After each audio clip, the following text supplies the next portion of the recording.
I can remember rig fires in the oil fields. You don't see that much anymore. One of the biggest that I remember was Taft Furniture and Hardware.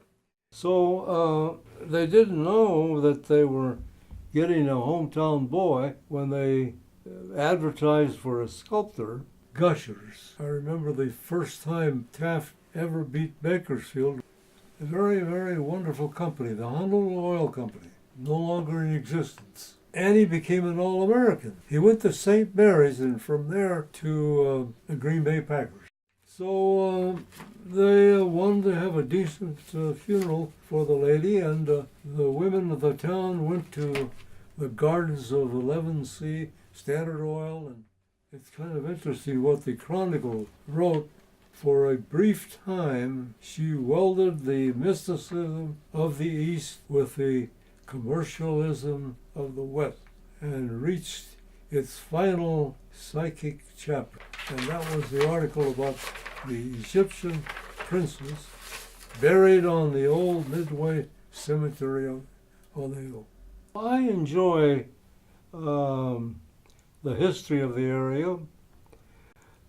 I grew up at a time when Taft was in its infancy. I was born in 1924, and Taft at that time was only 12 years old. So growing up, I recall many of the people that historically had something to do with the founding of Taft and in many other respects. So when you say Harry Hopkins, who was second mayor of Taft and the first postmaster, I know what he looks like.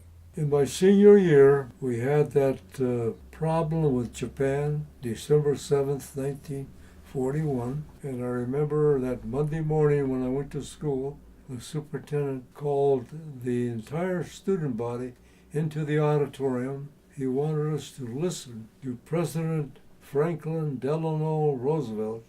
So I was inducted and went into the service in December of 43, eventually shipped out, and our job was to go out and find out where the enemy was and get back and notify the headquarters of what we had seen. I was involved in 5 amphibious landings, so it was primarily jungle fighting, shot at from many different kinds of weapons. I have no idea how many times we're in combat and we're ambushed, but always seemed to come out of it. Somebody was looking out after me.